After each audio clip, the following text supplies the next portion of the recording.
Welcome to Jews of the Week in Sports. I am your host, Eitan Levine. Today we're going to be talking about real estate problems in Tampa Bay with the Jewish Rays owner, talking about what happened in Israel, and of course we have a Jewish Golden Glove winner this year. Big mazel, shkoyach, kiddush out there to Alex Bregman. This is Jews of the Week in Sports.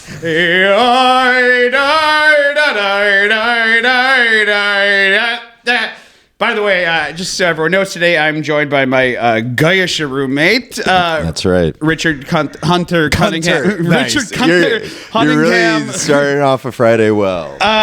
What's going on, Rich? Who's your favorite Jew in sports? My favorite Jew in sports. Oh my God, you're really putting me on the spot. I would say the BYU quarterback. Oh, Jake Retzlaff. How do we not talk about him? Oh my God. By the way, I mean, that's the biggest story out there currently in the Jewish sports universe. Yeah. For those unfamiliar, Jake Retzlaff, the BYU quarterback, Brigham Young University, which is an all-Mormon university. There's 3 Jews on the entire campus. There are more Jews in Al-Qaeda than at BYU. Yikes. I'm sure Al-Qaeda's accountant is a Jewish guy. Fair. The accountant, the lawyer, and then one of the medical supervisors Jewish. Bingo, bango. But this guy, Jake Retzlaff, he's a Jewish quarterback from California. He won the starting job last year. There's only 3 Jews on the college campus, and their starting quarterback is a Jew, and they're 9-0 this year. They are number 1 in the Big 12. They're ranked 7 overall nationally, which is absolutely insane. BYU is totally just okay at football historically. They usually get a bowl game in. It's usually one of the lower bowl games. If they went out, they could easily go playoffs. And that is absolutely insane this year. So big mazels, kiddush, shkoyach out there to Jake Retzlaff, the BYU quarterback. And there may be some news coming out about him in the next couple of weeks. There may be some news coming out of you? There may be a little bit of news coming out of me over there. You ever met a Mormon? Of course, yeah. I've met, I have Mormon friends. Do they? Or I guess they're kind of former Mormons. Is the milk and the Coke, is that a real thing? Where you put a bunch of milk in a Coke and you call it like a sloppy Coke or something? I am not familiar with that. Wait, are you talking about actual milk and actual like Coke? Or are you talking cocaine? Okay. Yeah. Good. No. Yeah. 2%. Yeah. I call it half and half. It's half milk, half cocaine. Half cocaine. Yeah. That's how it is. Isn't that called like a Jersey milkshake? Oh God. Let me just say the Hasidic community, not the Jewish community and the Mormon community, we have one thing in common. What? We both have sex through a sheet. Whoa. That is substantiating the claims. Whoa. We're just substantiating claims here. Oh my God. It is soak? That's the thing out there, soaking? That's gotta be. Oh, soaking. No, wait, is that what you're talking about with the milk and the Coke? Could be. Okay. You know, the Mormons have soaking. The Jews, we have schwitzing. Oh, the Jew York Times. The lying Jew York Times. By the way, shout out to Jew York Times Media. You already call it Jew York Times Media? Oh, my God. You know, you make it up and you Wait, go along. so what's the slogan? All the news that's fit to schwitz. Hey! Is what it is. Thank you so much. But anyways, big shout out to Jake Retzlaff. He has a big game this weekend. If I'm not mistaken, they are away at Arizona. They're away. No, they're home at Kansas. I hope they beat the rock chalk out of those Jayhawks. Then they go to Arizona State the next week, and then they finish up at home against Houston, ranked number 7. Big things coming out of there. Mazel tov, shkoyach, kiddush out there to BYU, which, by the way, I'm Jewish. I don't know if you knew this. As you have Golda Meir like behind you. As you were watching Golda yesterday. Which, amazing. For those of you who don't know, starred Helen Mirren and has 54% on Rotten Tomatoes. But 91% on the popcorn score. Yes. Yeah. I think that is exactly why Kamala lost. Oh, wow. You know what? It's a big divide. You're not wrong. I think that and this is actually so crazy that this is where the conversation is going, but the film score of Golda on Rotten Tomatoes is very indicative of liberal media, like progressive liberal media, going up against the larger American sensibilities. It has a 91% like popcorn-o-meter, which is just the fans, and it has a 51%. I don't know if I've seen a split that big, to be honest. Oh, that's a good... I'm trying to think of something that was that Polarizing. You know what is polarizing? What? The climates. And that is why we are going into our next story here. The Tampa Bay Rays will be playing their 2025 home schedule at Steinbrenner Field, the spring training center for the Yankees. And why do I bring this up? And that is because the Tampa Bay Rays' owner is Jewish. Whoa. Boom. Can you believe it? No. Stuart Sternberg, baby. Oh my God. Wait. I'm Sternberg. Stuart Sternberg. Wow. Stuart Sternberg, he is the principal owner. In an interview, he said that they will be moving to Steinbrenner Field, which has about 11,000 seats. Now, let me just say, this is a baseball and a real estate story. Huge for the Jews. Okay? Wait, it has 11,000 seats? It's actually going to be smaller than where the Oakland A's are going to in Sacramento, which has 13,000 seats, 11,000 seats to keep them in Florida. And, I mean, let's be honest about something, though. No one exactly is going out there to watch Tampa Bay Rays games at all. That is one of the poorest attended franchises in the MLB. If you were to pick an irrelevant team to have a catastrophe happen to like this, I'd pick the Rays. Yeah. You know? What about Florida teams in general?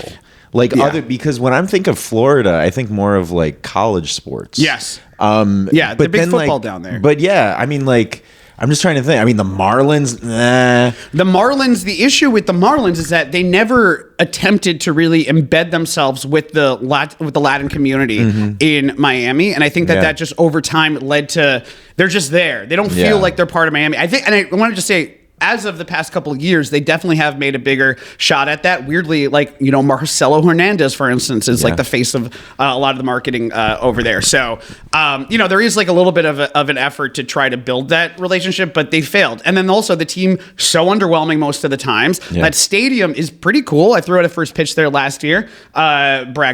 But by the way, the Steinbrenner Field where they're going to be playing on the same field as Yankee Class A affiliate, the Tampa Tarpoons.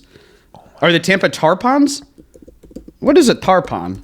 Oh, it's a fish. They should have called it the Tarpoons. That's a way better name than the Tarpons. Yeah. Freaking Yankees. No imagination whatsoever with that team. When I hear tarpon, I think Wilpon, and it's like, I just think of Fred Wilpon with a tarpon. Yeah.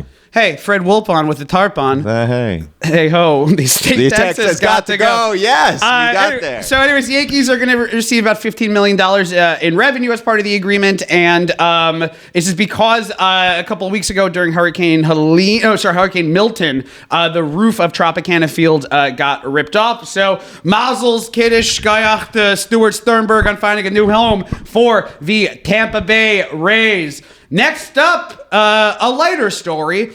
Amsterdam, the Jews were chased. Bum, bum, bum. The past couple of weeks, about a week ago, there was a game that happened in Amsterdam between the Tel Aviv soccer team and Ajax. While they were there, a bunch of Israelis. Is it pronounced Ajax? Is it really? It's not pronounced Ajax? like the detergent? Those anti-Semites can pronounce it how they want. I'm calling it Ajax. I don't know much about football, but I'm pretty sure it's Ajax. I think that you're also seeing the limits of my knowledge of football here. It's all good. You know, let me just say that little kerfuffle, that was pretty messy. Like Lionel Messi. As Lionel Messi. Anyways, last week there was a bunch of Israeli soccer fans chanted some anti-death to Arabs, not anti-death to Arab, but they were pro-death to Arab. I think that these hooligans were. One of them also ripped down a Palestinian flag. Unfortunately, that led to larger lynch mobs hunting down Israelis in Amsterdam. There were crazy videos of people being hunted down and yelling like, I'm not Jewish. A couple of Jews even had to jump into the canals over there. Later on, it was found out that some of these lynch mobs were possibly premeditated. Two big things to come out of this were, one, Israel had informed the Netherlands police ahead of time that there was a potential this would happen. The Netherlands police did nothing. So I think that is something that is going to be investigated. It's also just absolutely insane that nothing would happen blocks away from the Anne Frank house, which is, let me just put this out there. If you're going to visit Amsterdam, you have to get tickets ahead of time to the Anne Frank house. It sells. I did not get to go when I went there, and I lied to my mom later. She was like, how was it? And I was like, breathtaking. Aren't there a lot of like 1-star reviews? Yes, there are tons of 1-star. My favorite thing about the Anne Frank house. My favorite thing about the Anne Frank house is that there is a 1-star review someone wrote of the Anne Frank house that just said, I did not think I would be the kind of person to be writing a 1-star review of the Anne Frank house, but here I am. And then he just like went through all of his angers about it. But some of the fallout from this Amsterdam situation has been that other sports, other teams have had to increase police presence. There is a Israel-France soccer match that is coming up on November. Oh, that came up last night where they had to increase the amount of officers. They had 4,000 officers and 1,600 staff around the stadium last night for the UEFA National League game. Was at Stade de France, which I'm pretty sure means Madison Square Garden in French. But the riots have continued in Amsterdam. There are still images coming out of of people doing this. Here's my 10 cents, and take it, invest it in Bitcoin. It'll be 30 cents in a week. I think that a lot of the response has been kind of like victim blaming Israelis, and listen, they should not have been chanting what they've chanted, but at the same time, I one time went to a soccer game and I saw the fans of the home team have a pre-rehearsed song that implied that the goalie of the other team was a pedophile, and it was like Jimmy hates Johnnies, Johnny likes kids, whatever. This is soccer hooligans have been a problem for years and years and years. I don't think that justifying what the Israeli soccer players did and the anti-Islamic stuff that they did was completely inappropriate, but that was not a reason to hunt down Jews for lynch mobs. And on top of that, the past year, a lot of the protesters have touched Israeli flags, have torn down hostage posters and stuff like that, and it would be completely inappropriate if I got a lynch mob and started chasing them around. So I think that blaming the people that took down the flags is absolutely fucking insane. I think that it doesn't really help anything. I don't know. You know what I mean? Yeah. It's a tough situation. You don't have to speak on it. I did see a clip. Maybe you saw this. I think it was from like the end of October. It was in New Jersey, and someone was thinking it was an Israeli flag tore it down with the Greek, and it was Greek. Yeah. Why? And then she posted it. I know. Why did that lady post her tearing down a Greek flag thinking it was an Israeli flag? I was wondering if it was just like a plan or it was just staged. No, she got arrested. She's like in court proceedings or something now, or she got sued or whatever. Yeah, you can't be doing that. You can't be a dick. Yeah. You shouldn't be tearing down Palestinian flags. You shouldn't be tearing down Israeli flags. You should be following me on Instagram. That is it. That's something that we can all. New York Times. All the news that's fit to shreds. All right, next up, this is an interesting situation in Philadelphia. The Phillies have announced a front office shakeup on Friday afternoon. That gives new general manager, new player development director, and eventually new president of business operations. So this is the most Jewish sports story you'll ever hear in your entire life. Are you ready for this? General manager Sam Fuld will become the Phillies president of business operations in May 2020 upon completion of his MBA at the University of Pennsylvania's Wharton School. He will remain in his GM role and continue to assist in baseball operations until then. The owner of the Phillies made this Jewish guy go get a Wharton MBA to become the head of baseball operations. And it's going to be the GM during that process. Jesus Christ. Someone's Jewish mom got their ears, got Mattingsley's ears and was like, hey, can you please listen? I understand, Sam, if you want to do the baseball thing, you can do the baseball thing all you want, but please, you have to get an MBA. It's embarrassing to the family. You got to get the MBA. What, you're head of your baseball? Your brother is the chief of pediatric surgery at Sloan Kettering, okay? Now that's a job. What you can baseball all you want to baseball, but when Paul Giamatti does commercials for Montefiore. For Montefiore. That's where your niece works, okay? Your niece is the head of pediatric surgery at Montefiore. But I thought this was like a very funny thing, and they announced it on. They had like a very official Phillies, like announcement on Instagram and stuff like that. And I just wanted to say, this doesn't take away from the fact that all Philly sports fans are trash human beings, absolutely trash human beings. What is he gonna do with baseball operations? Figure out how to monetize attacking Santa during an Eagle game? Whoa! What are you gonna do? What's the baseball operations of what's it called? Oiling down all of the poles in Philadelphia so that no one can climb them after a big loss? Crisco. That's right. Oh my God. Next story up. This is a very Rich Templeton centric story. God. You know, me and Rich, we are New York. I was born in New York. I grew up in Jersey. Moved back here for college. That's Rich, you're Bronxville native. Well, originally the city itself till I was about 10. No, wait, really? Where? Tudor City. Where the hell's Tudor City? It's across the street from the UN. Oh. Yeah. Have you ever seen like it was a Born Identity, Born Supremacy? You know what's funny? Yeah. I used to go riot outside of your house. Yeah. I knew. That's where I go. Yeah. Actually, what I do, I go and I tear down hostage posters. Oh my God. I'm joking. That is a very funny joke. You know what I do sometimes when I'm trying to get a boost though? I'll put a hostage poster up in my room and I'll tear it down just to see see what the big hullabaloo was about. Were you the one who tore down the Greek flag in Montclair? Was that you? Oh my God! I tore it down and I was like, it should be an Israeli flag. Israelis invented tzatziki, you oil mongers. Anyways, okay, so this is me and Rich. We're born and bred union dock workers in New York. We're big Met fans. We're big WFAN fans. Yeah, I don't know if you heard what happened, but Jerry Seinfeld called into WFAN last night after the host bashed him. This happened. By the way, shout out to WFAN, the lifeblood of the city. Chris McGonigal, made a reference to Seinfeld season 8 episode, The Chicken Roaster on Tuesday.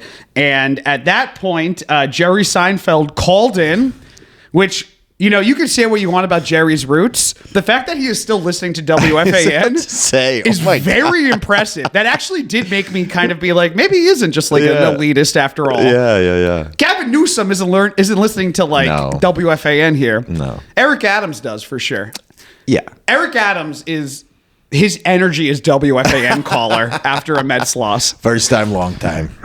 Jerry Seinfeld, 70, looks great for 70. I just called it and said, quote, I'm not arrogant enough to think that everybody should like I'm not arrogant enough to think that everybody should like I do.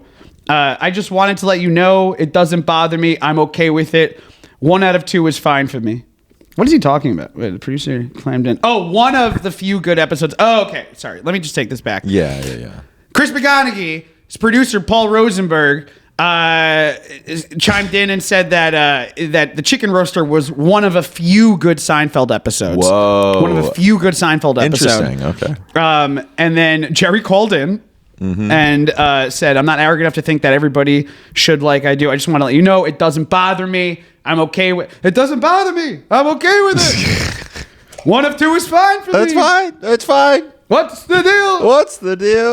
Well, look, we made 180 episodes. 3 good ones. We're like the Giants. That's what he said. God. That is what he said. And by the way, I'm pretty sure the New York Football Giants. The New York Football Giants, which, aside from Kristallnacht, that Jets football team is the worst thing to happen to my family. No, I'm joking. Sorry, Bubby, for that one. Oh my God. There's never been a worse time for New York football, I think, than the current teams. And I can say that both teams are not just bad, they're an embarrassment to the league. They're disgusting. They're absolutely disgusting. I actually hoped that when Trump got elected that he was going to make Aaron Rodgers the ambassador to Egypt or something to get him off of that effing team. Aaron Rodgers needs to sit down a week. Aaron Rodgers needs yeshiva. Aaron Rodgers needs to go and sit and learn for a week in a yeshiva and just have some rabbi be dicky to him so that he comes back and he's like a little bit humbled. No one needs to be humbled more than him. Do yeshivas do any sensory deprivation? I think it's all. I mean, It's all sensory deprivation. you're thrown into a room that smells like this. Let me explain to you yeshiva. Yeshiva is they put you in a room. It's you and 70 other people. Everyone's wearing white shirt, black pants. Yeah. It smells like ketchup, sweat, and cigarettes. My God. That beautiful combination of all three of them. And then like off-track betting or something. Oh, it's an OTB. It basically is OTB. Oh God, it's OTB, and then the issue is that all the words are in Aramaic, not even Hebrew. So it's not even like you can leave there, go to Israel, and then have your words make sense. You leave there like learning Shakespeare Hebrew. Yeah. So that's what. So it is sensory deprivation. You've lost all of the things that hold true. Anyways, okay, I got just two more stories here. One, do we talk about Alex Bregman yet? Because Alex Bregman, another MLB story, Alex Bregman, third baseman from the Houston Astros, who is a free agent this summer, actually. Maybe the New York Mets pick him up. I wouldn't mind a little Alex Bregman at third. Who do we have to replace? Iglesias? No, he's second. No, he's second. Isn't Vientos? Oh, Vientos. Is that right? It would be Vientos. No, I want Vientos over Bregman. Vientos has a future. Yeah. Alex Bregman won the 2024 American League Gold Glove Award for third base. Big mazel's kiddush shkoyach over there to Alex Bregman. He led the league in games, fielding percentage, assists, total chances, and putouts. Tied for first in outs above average, tied for second in defensive run saves, and third in zone rating. Also, I want to point out that he was part of the Astros. He is the only player that I recognize as a Major League Baseball player because of the cheating Astros. They know what they did. You can slap those trash cans all you want. It won't make you right in my mind. The way you said the cheating Astros reminded me of how Trump might refer to the Astros. The lying, cheating Astros. They smack the garbage cans out there. When I cheat, I don't use garbage cans. I use voting systems. They were the Dominion voting systems of Major League Baseball. Not to put salt in the wound, but how did you not get on Lloyd night? You hear that? Fucking Michael Hartney over there? You don't know talent when you see it. And let me tell you right now, you know who's listening to Jews of the Week in sports? It's non-Jewish Michael Hartney. They lie. Yeah. When I cheat, it's beautiful. When the Astros cheat, they use garbage. They use Puerto Rico to cheat. Is that the stepfathers I hear? Oh my God, Gavin? Yeah. Glockenspieler over here. Anyways, and the last little two hockey stories, which, by the way, the NHL, it's a Jewish league at this point. Wow. Top NHL players, all Jews: Adam Fox, Jack Hughes, Luke Hughes, Paul Hughes, Philip Hughes, the Hughes sister Dot. All of the Hughes brothers are incredible. Zach Hyman is absolutely outrageous. Devin Levy is one of my favorite goalies, in the NHL. Big time for Jews in the NHL. Also big time for Jews in the PWHL, the Women's Hockey League that is starting this year. Shout out, by the way, we are, I don't know if you know this, but in this house, we are NYC Siren fans, That's okay? Right. Baby, every other team of the PWHL can smooch my gooch. Well, actually, I probably shouldn't say that about... No, you know what? Oh, God. Let me just say this. If I want to be in this league, if they want me followed, I have to be able to shit talk these other teams. And let me just tell you, the Boston Fleet can honestly eat a ding dong. Not eat a doo-doo, okay? Not a ding dong. They should eat a doo-doo. The Minnesota Frost, you could also eat a doo-doo. Oh, God. Victoria de Montreal, how about you, Victoria de eat a doo-doo, okay? Whoa. New York Sirens for life. Barstool Sports. Ottawa Charge, how about you, Ottawa Charge yourself with the crime of eating a doo-doo.